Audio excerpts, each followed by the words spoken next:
Hi, and welcome to American Utopia, a conversation with David Byrne and Maira Kalman, presented by the Museum of the City of New York.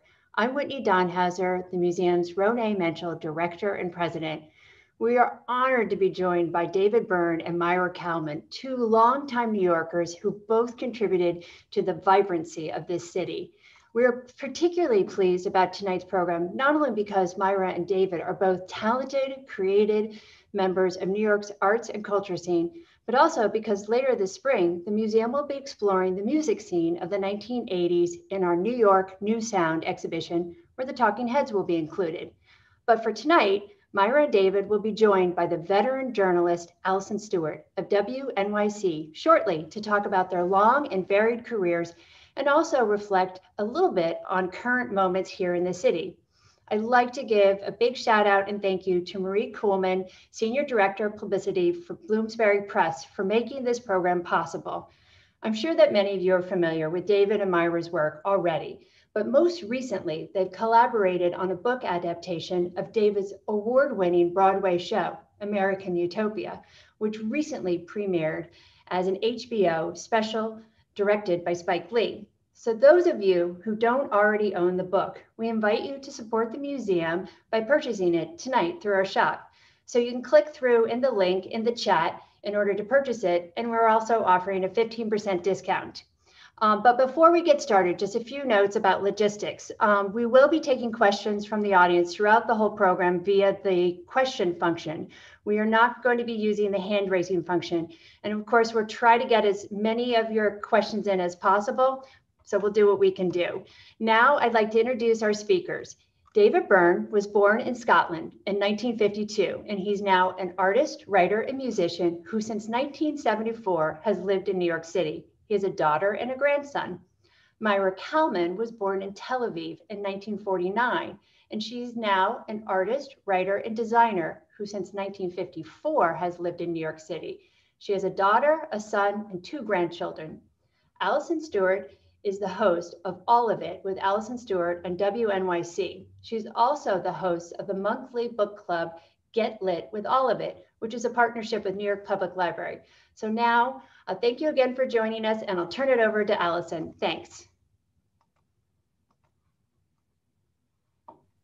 Thanks so much, Whitney. So this would be the part of the program, hopefully David and Myra will jump on real soon. This part of the program when I would, if we were all together in some big auditorium, I'd say, how many of you have seen American Utopia in the theater? And everybody would raise their hand. And I'd say, how many of you have seen it on HBO? And a whole bunch of other people raise their hand. How many of you have the book? And then everybody would raise their hand. It would be very exciting. So I'm just going to imagine that we're all, people across New York City who are watching today are raising their hands because they've done one, two, or all three of those things. Let's bring on our speakers for the evening, David Byrne and Maira Kalman. There they are. I think I have done it. I've done it. Hi. So I thought the way we talk conversation would go is we talk about New York a little bit first, because you're New Yorkers, we're all New Yorkers. Talk a little bit about collaboration, about the book and the show, and then maybe this much on the political landscape, because today was kind of crazy. Myra and David, you lived near each other, I think across from each other when you both had young children. Myra, what do you remember about New York at that time? It's hard to remember about anything when you have young children. Right, it's so long ago. New York has always been and is and always will be the greatest city that anybody could live in. So we had a wonderful life, and it was full of museums and parks and people, interesting people. We ate food, we slept, the normal things that people do in life. And Joe Jr.'s. Joe Jr., we had an incredible coffee shop diner on the corner. I don't think I ever cooked. There was only, the Burger Deluxe was our go-to. Anyway, because we lived across the street from each other, and it was an extraordinary, amazing time. David, what are your prominent memories of that time? Before we lived across from one another, I moved around a lot, as New Yorkers often do. especially when you're renting and you're the rent goes up, you move to another place, or maybe your circumstances improve and you move to another place. So I started off crashing on a friend's floor in the Bowery, and then moved to a cold water loft on Christie Street, and then went to the East Village, and then went to the Upper West Side, almost by Columbia University, then to a loft in Soho, and then eventually to the middle of the village, across the street from Myra and Tibor. When you think about, I just like, you know, for those of us who lived in New York for decades and decades, we like to play this game of like, I really miss this one thing. What is something, Myra, that you really, really miss about New York, old New York? And what is something that you really like about present day New York, sort of, let's say pre-COVID times and the before times? I don't miss anything. And I think that the whole nature of living in a city like this is that it keeps changing. And that if you don't think it's going to change, you know, you should leave. So I, you know, in my kind of my wanderings around the city, there are as many eccentric, incredible people to look at. There are as many incredible buildings to look at, and dogs and garbage on the street to look at, sometimes more or less. So I don't have any sense of nostalgia for, oh, those good old days when we lived next to the Hells Angels kind of thing. And what did you ask? What I was looking for? What I like something that's new in the city that you really like, that's come up in the past 2 years that's exciting to you. Well, I've developed a very intense relationship with many of the trees in Central Park. So and boulders and rocks, things, you know, I walk there a lot, and sometimes I come upon a tree and I say, when did they put this here? So there's always a surprise. Did you go, did you do some walks in Greenwood Cemetery? I did. I went with Maria to Greenwood. That was unbelievable. Yeah. And, they have really very nice trees there. Amazing trees. So the trees there, she says, our friend Maria says, are older than the ones in Central Park. Uh-huh. Well, that's always very thrilling. Who's Maria?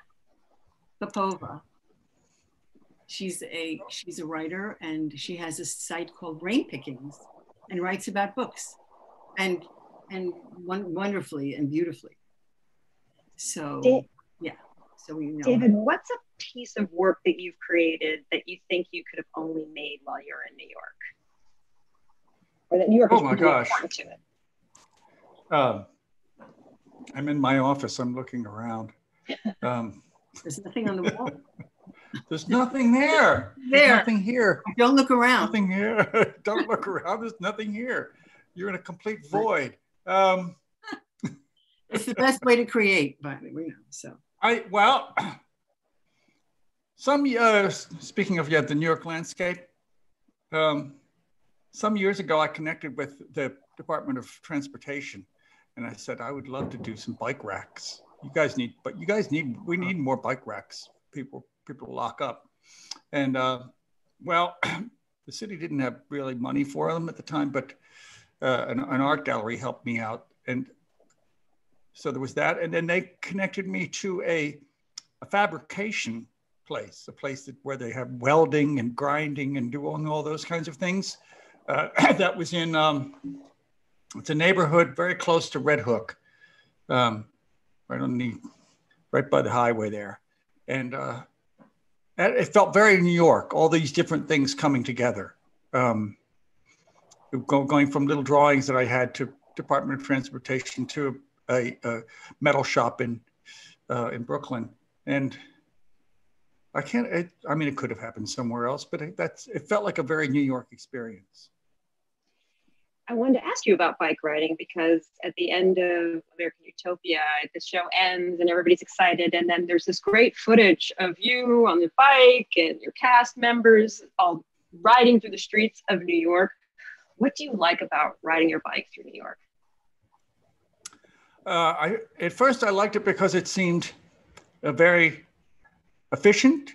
If I wanted to go to visit a friend, if I wanted to go hear some music, if I wanted to go to an art opening or maybe get something to eat, and if kind of within a various kind of radius or something, it was very, very easy, very quick. I didn't have, I think I was living on the Lower East Side then, and it was kind of hard to get a taxi then. And so this became a way to get around and accomplish a lot. And there was a real sense of freedom, a sense of, if you want to go, you just get up and go, just jump on and go. And you feel the wind, and you're steering and kind of swaying from side to side a little bit and gliding yourself. It's physically and mentally, it's just a wonderful feeling. You know, I, on the other hand, am certain that David is going to run me over one day and kill me because I used to ride, and then I came to my senses and thought, what but the scariest part of New York for me right now is I love you madly, and all the bike riders too. But I'm sure that one of them is going to kill me. That's all I have to say about that. So, we'll leave it on the up note. Yes, I'll concur that there are people who go the wrong way, who don't stop at the stop signs, or don't yeah, stop. They're just kind of. No, I'm becoming those, like that. But okay. Yes. That's not the norm. You know, what things, until it got cold out, very sparingly, but occasionally I would go to one of the outdoor restaurants that are the shacks, or some of them are real palaces. Some of them are lean-tos that have proliferated all over our city since the COVID. And some of them, at least when the weather was a little bit warmer, some of them are really nice. And it's really nice to sit outside. I know people think, oh my God, you're just getting all the car fumes. Well, maybe that's true. But when the weather was nice, it was really nice. And I thought, oh, it would be nice if we kept some of this. Yeah, I think it's a nice part of the city too. Myra, can we look at a cover of the New Yorker you did? I wanted to put this image up. All those faces. When did you make this? This is my first New Yorker cover. Francoise Mouly called me, because if you call them, you're going to get a hang up. So you have to, somebody has to call you. It was really, the assignment, the assignment was open. What do you think you can do? And I decided that I would do something that was about my love of wandering around New York, which is do faces of cross sections of the cross streets from 14th and 42nd, 57th, etc. I don't know what year it is. Maybe, oh, there it is, 95, just a minute ago. And some of the faces are people I know. Some of them are famous faces, and just characters that I do a lot of photography when I walk around, and they ended up there in the beginning of my feeling about New York and the New Yorker. So David, I'm going to ask you to tell me what you think, since you folks have collaborated before, and we'll start talking about the show in a little bit. What is it that you think Myra does particularly well? What do you admire about her talent? Are you asking me? I'm asking David to say that about you. Okay. Well, yes, we've worked together on and off, not consistently, but over a very long period of time. And I'm looking at this cover, which is really great, and I'm asking myself, do I know that person? That one there? Do I know this one? That one? Yeah. Yeah, I thought, yes, I do. And I thought, well, part of what Myra does is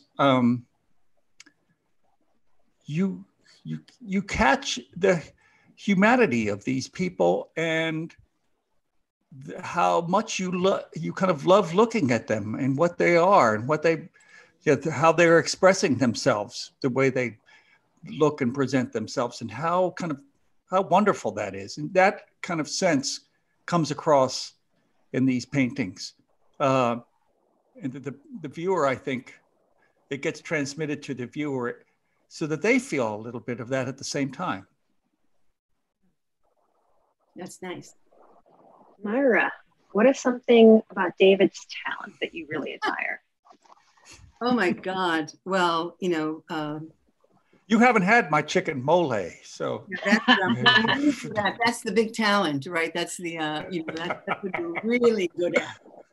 Though we did cook together, I have to say, for another show, and it was actually a great pairing. We're talking about a cooking show, but I don't want to say too much. I think that especially meeting David when in the 80s, in the early to mid 80s, when our kids were young, and it was an explosion of some kind of brilliant new world, that it was smart and funny and strange and spoke to us in ways that nobody had really. So, and it's not cynical. It's ironic, you know, it's caustic and probing, but it's not mean or cynical. And I think that's one of the reasons that we like each other's work, because it's not about condemning or ridiculing. It's more about what's crazy and what's good. So, and that to me, you know, and that openness of music and dancing and art that David inhabits, that's a pretty great world. So, and the chicken. So you got a beautiful package. Let's move on to American Utopia. When you walked into the theater and you saw that giant curtain, it just lets you know that you had arrived someplace and something great was going to happen. And Alex Timbers, the director, who's fantastic, Moulin Rouge, Bloody Bloody Andrew Jackson, Beetlejuice, he's the person who introduced you to this idea of the giant curtain. David, it's not called the giant curtain, but whatever they call it in the theater world. When did you decide that was going to work, that would be something, that's how you wanted people to first engage with American Utopia? Alex, whom I've worked with a few times, he reminded me that the show begins as soon as people walk into the theater. I mean, we tend to think that the show begins when the actors emerge on stage and they start speaking or singing or whatever. But it actually begins as soon as you kind of cross the threshold and you're in the lobby. And then you, after you're in the lobby, you go into the theater. And then the idea was, what if you could kind of help begin the story, help set the mood, help let people know what this is about in a kind of subtle way before anyone comes on stage. So that he said, yeah, you might not get it, but you can ask the producers for this curtain. And we talked about it a little bit. And so, yes, I immediately thought, oh, I think Myra might be the one to do this. I think this would be so perfect. And we would show kind of not just New Yorkers, like that cover that we saw, but people from all over the country. And so, yes, it was, I think I had an email, and I wrote an email and said, would you like to think about doing this thing? Would you like to come in, and would you like to, yes, what do you think? And then it kind of, Myra had some ideas, of course, as now we're moving into collaboration territory. Myra contributed her ideas, which I don't remember all the details. They were probably, they added to and slightly augmented or changed what I had suggested. It moved it in a slightly different direction. And then at one point when I went to your studio, there was the names of different towns across the United States in between the people who were kind of floating and dancing or walking and various odd objects, which I thought was wonderful. It's probably the easiest collaboration ever. Myra, I don't know about you. I was a little nervous on the fabrication part of it, the part where the drawings were going to get transferred to an actual curtain material. It worked out really well, but I was worried that it was going to look like a, kind of a washed out printout from one of our home printers or something like that. Fortunately, it was sent to Germany, and they miracle. Oh, but yes. Anyway, so yeah, it looked great. What was it like for you to work on that scale? How that thing was enormous. Well, I wasn't Michelangelo on the ceiling of the Capella Sistina. I was in my, which would be nice with scaffolding. And if there were time enough, my friends, but I worked on a wall in my studio, knowing that it was going to go up, I don't know what it was, 10 times or something. So it was a process of really trying to envision, what is this word going to look like when you're sitting in the back, the last row of the balcony. And so we went there and we did a few little tests holding up words and such. And then it went down to a small scale on a computer to shift things. And then the digital file was sent to Germany and came back this one piece of an amazing curtain. So, and there was not much time, there was a real speed element in it also. And so there was a constraint, but I love seeing my stuff big. I like doing it small, and then somebody else has the problem of making it big. And I thought, this is fantastic. So we did have that. Yeah, I remember that moment when there was a test to see if the words could be read from the back, if they were big, if they were big enough, and if the gestures and the various faces and things in the drawings could be really kind of made out from back row there. And they could. This is for both of you. I'll start with you, David. What did you want people to feel when they saw that big curtain? What were you hoping they would start to bubble up before you were about to put on your show? I thought they would maybe feel a little bit like what you get when you saw that New Yorker cover that we just saw, that you would get a sense of, look at all these different kinds of people and what they're doing and what's that person doing, and look how kind of varied and wonderful things are out there. And are those real town names or are those made up? Those just not really a town named. I don't know. Pick one of them. That's really. Last chance, Colorado. No, last chance, Colorado. That's a real. They're all real, I think. Right, that you can believe. But Goofy Ridge, Illinois. How about that? Goofy Ridge. That's that. Yeah, you go really. Yeah, all of the cities were all the towns and cities were real, and that's one of the glories of the English language in the United States. So I thought, this is going to kind of let people relax, be a little less cynical. They're going to feel open, that this is the first thing they really see before we start coming out and talking and making music.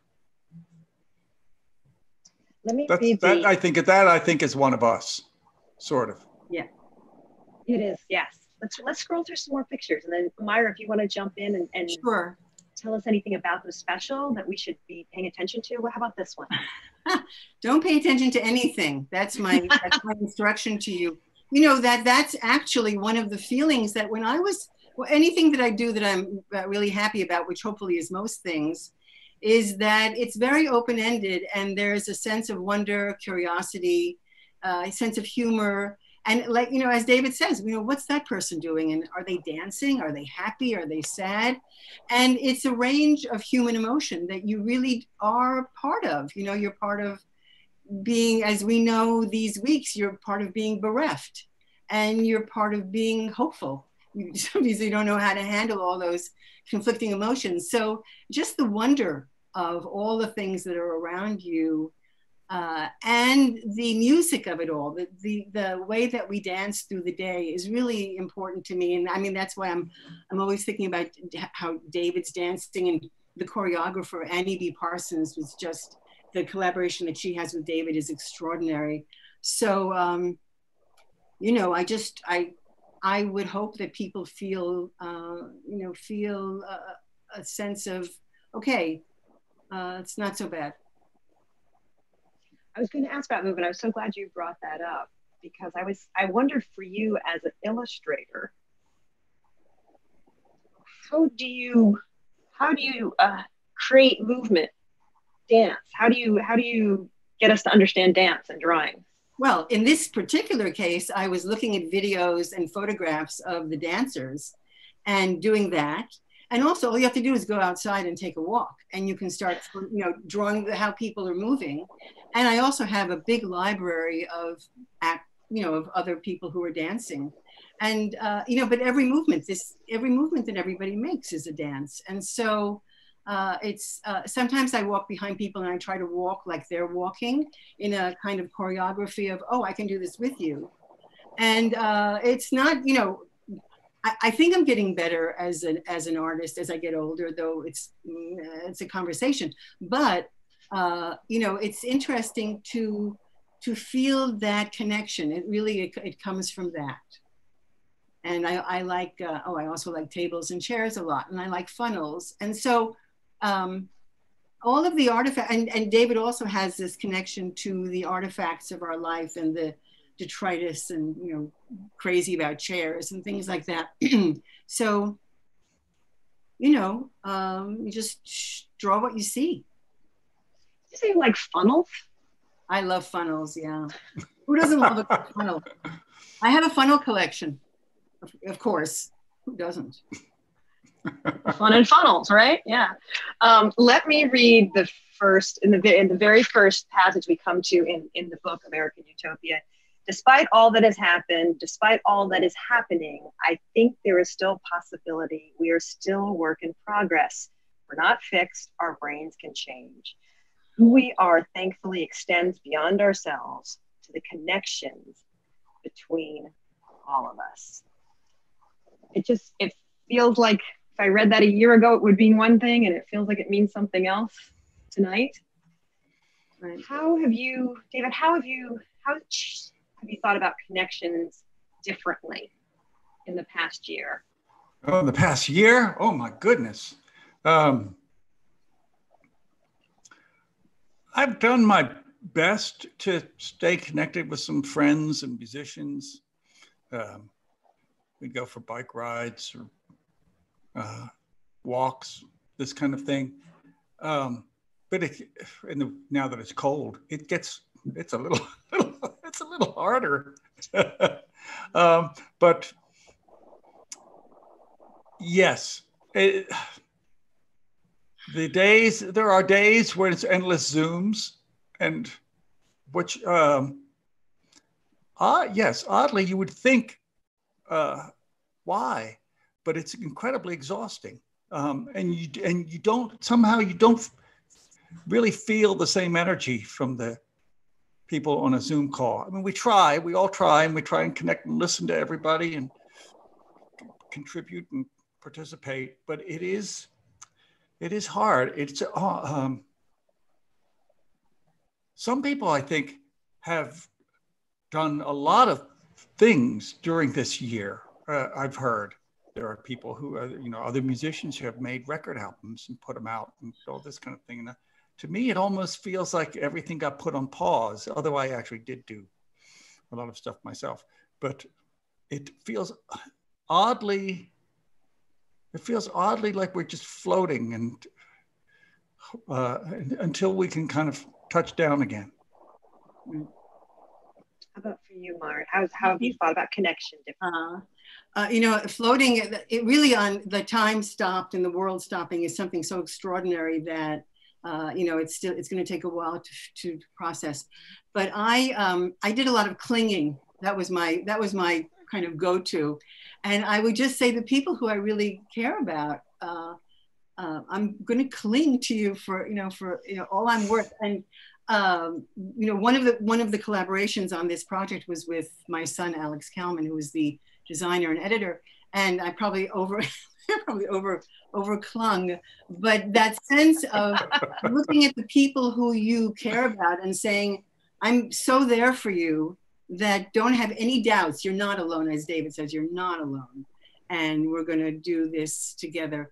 And then I've just been taking even more walks, which is extraordinary. And I've also been clinging to literature and to reading, mostly Proust and Shakespeare and some other books with groups of people that are amazing, and clinging to watching murder mysteries at night, mostly British, which is the antidote to wanting to kill everybody, in the news during the day. So not to invoke violence, but it was very clear. It was a clear year in a crazy way. Everybody's watching. This morning, clinging. This morning I made some food for some friends and left it on their doorstep. Of course, I let them know. It wasn't like days later, right? Yeah, days later. Oh, what's that moldy stuff doing there? Right. No, it was arranged, but yeah. But that was the way you connected with your people. You made them. Yeah, you're trying to stay connected. You know what? When I get my shot, I'm going to bring cookies that I baked to the person giving me my shot at the Javits Center. Anyway, wow. Good. Do you have it scheduled? Really? I do. Oh, good for you. Good for you. I'm happy to hear that. How did you decide what you wanted to put in the book, David? There's so much. Oh, so much show and so much art. Well, if Myra and I talked about this, and after the drop curtain was done, we admired it and loved it, and we thought, oh, wouldn't people like to keep that feeling alive somehow and sort of take it home with them? Not the curtain, but some aspect of it. What could we do? Could we do we just knocked around all sorts of ideas. Should it be like a poster or some other kind of format? And well, we arrived at the book, and then basically, Myra, you can correct me. It felt to me as if Alex took over. Alex made the book. Yeah. Yeah. He turned it into. Took over. Huh. Well, yeah, not in the nicest way. He said he took. Yeah. He kind of took the drawings and bits of the text and arranged them and sequenced them and all this kind of thing, and showed it to us. And we'd meet now and then we'd go, this is looking really nice. This is I'm gonna go with it. Yeah. I think we should do this. Yes. I mean, and again, there's a shared sensibility. When David's saying it was an easy collaboration, it's like it's not like you're not working, though maybe you don't want to feel like you're working, but the sensibilities are so in sync.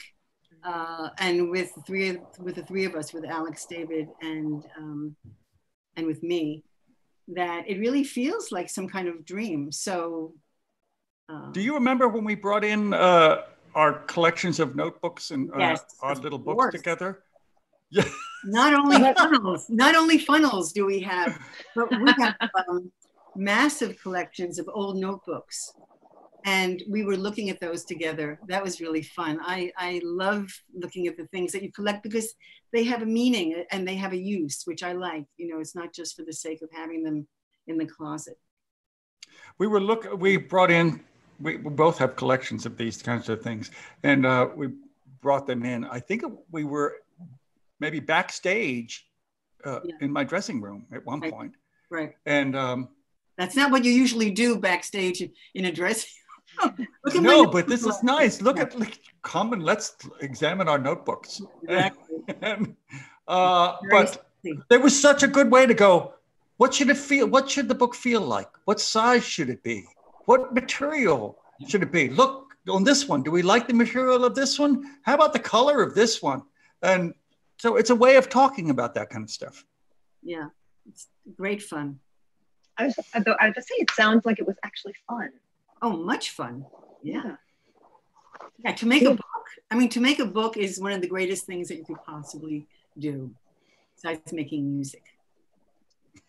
We had questions from people who are watching, and we're doing it old school. They're coming to me via text.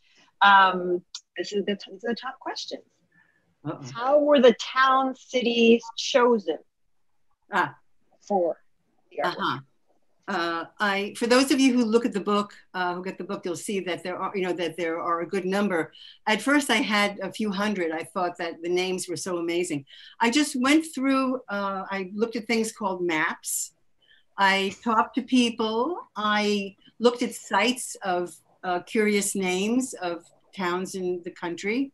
So it was a big research. It was a wonderful research. Places that I've been. The first place I said Ashtabula. That's in for sure. Because how could you not want Ashtabula in your map? And so a lot of the places that I choose are just names that I go, this is incredible, you know, and you wouldn't have those names, the same resonance anywhere else but the United States. And again, I don't have the book in front of me. You'd think I'd remember some of the names, but like even like Goofy Ridge, or you know, is there like, what is it? Frogville, Oklahoma. Frogville. It doesn't, you know, it just doesn't stop. Two Egg, Florida. Yes, you're Florida. Who named it Two Egg, Florida? And we, you know, and it's a place. And why? And why? That's my question. Why not one egg? Why not? We used to have 3 eggs, but they lost one, so now it's 2 eggs. David, this is for you. Given the events of the last week and year, do you feel more cynical or distant from the concept of American Utopia? Wow.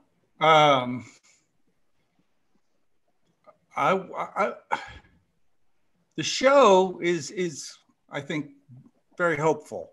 It has a feeling of acknowledging a lot of problems that we have and things that we need to work on, but in the end, I think it gives a kind of hopeful feeling, as to Myra's drawings.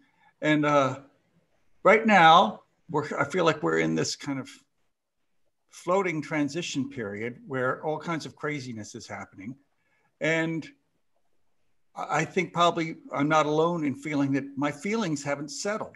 I don't know where, I'm not sure where I am right now.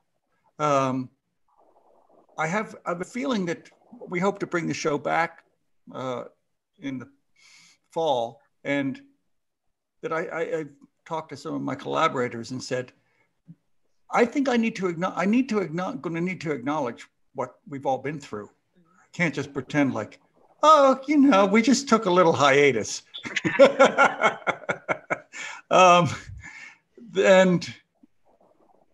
But the way we feel about that, I think, changes every couple of weeks. I think sometimes everybody's angry, and sometimes the people are terrified, and sometimes they feel like, oh, it's going to calm down, it's going to be okay. We're going to get through this. People's emotional, it's been this a real emotional roller coaster for everybody. Yeah. And I don't think that's over yet. No. Okay. You answered. People want to know if the show is going to return post-COVID. We certainly hope so. Yeah, we're planning on it. Myra's work has so much movement. Does she ever create 3-dimensional pieces? Well, I'm a 3-dimensional piece, but I mean that in the sense that I do move around. No, I've collaborated with a wonderful choreographer, John Higginbotham, and we've done a few dance pieces where I've done the sets and costumes and written text and performed. So it's a world that I really want to engage in, you know, without the terrifying pressure of performing, because I mean, I thought I was really going to die every evening before I went on stage. And the you know, the shot of bourbon afterwards was one of the greatest things of life, because so I that's the kind of three-dimensional thing that I'm interested in. Unless somebody else has another idea, let me know. We have multiple requests for David's chicken mole recipe.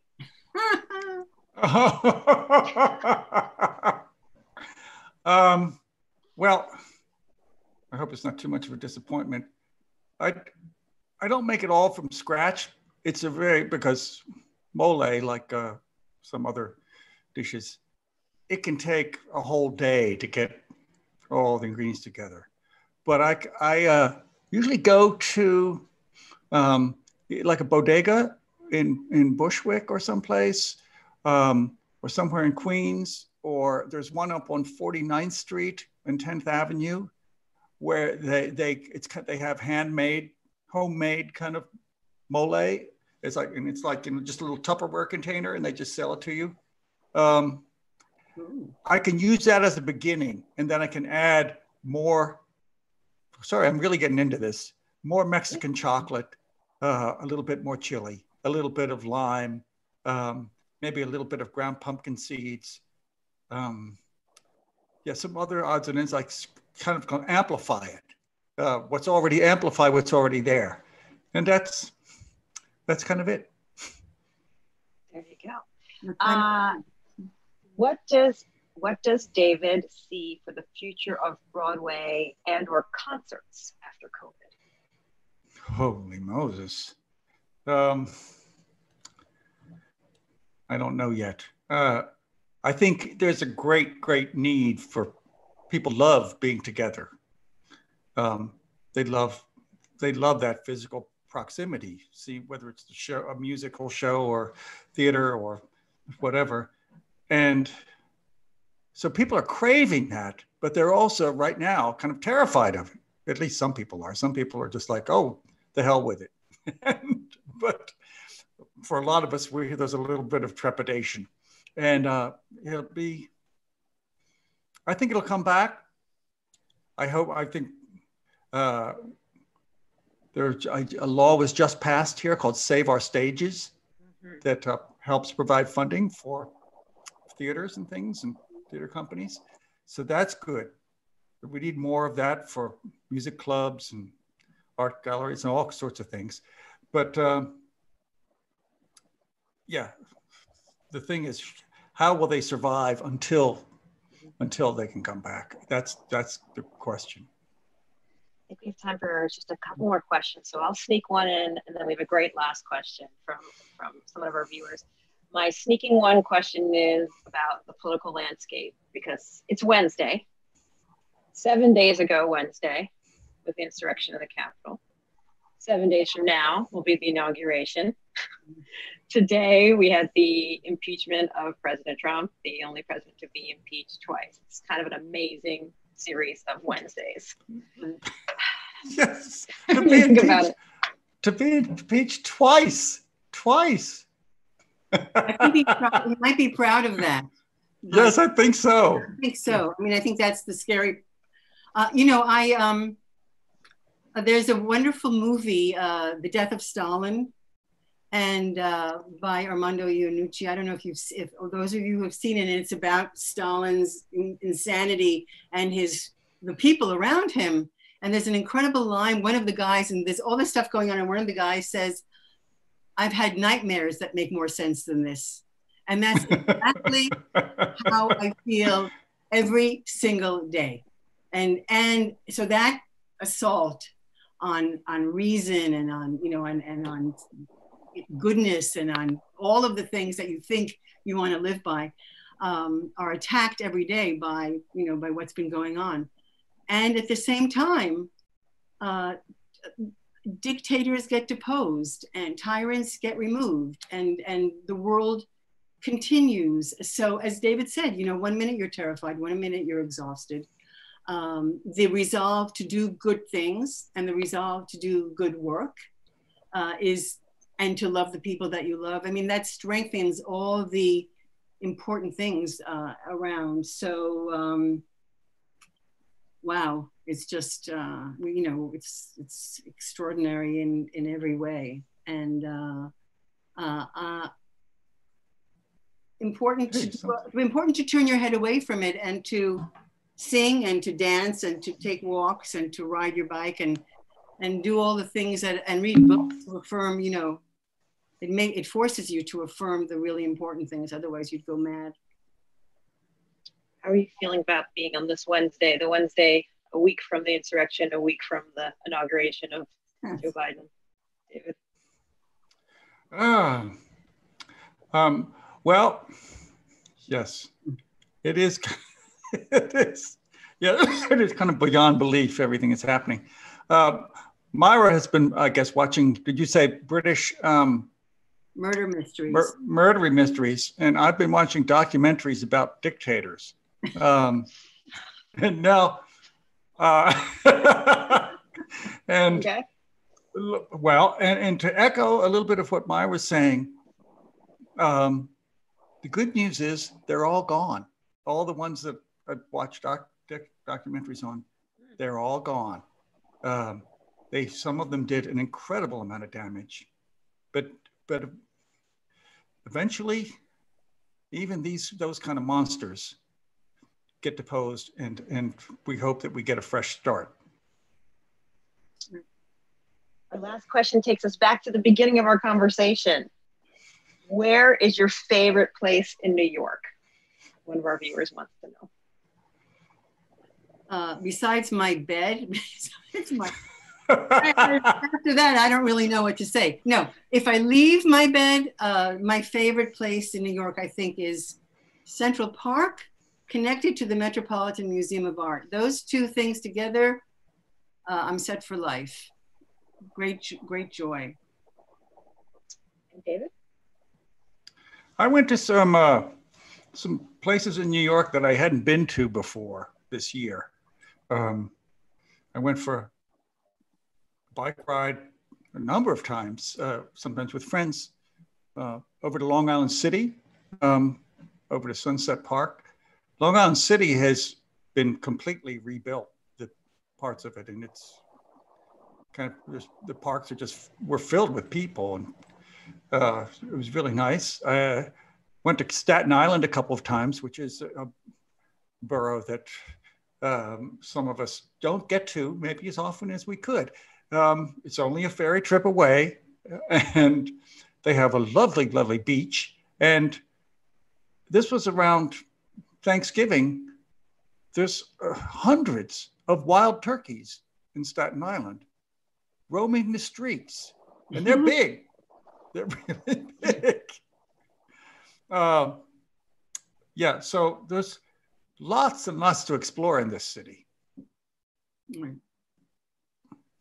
Maira Kalman and David Byrne, thank you for spending part of your evening with us. This is great. Thank you. Thank you very much. Thank you. Take care. You too. Take care. Good to see you. I just want to jump in and thank you, David, Myra, and Alison. What a fantastic conversation about your collaboration and about your perspective on New York now. We are so grateful for all of you joining us, and we hope to see you all again. Good night. Thank you. Bye. Bye. Bye. Chicken soon. Okay, soon. Bye. Yes. Bye. That was great. Thanks, guys. Thank you.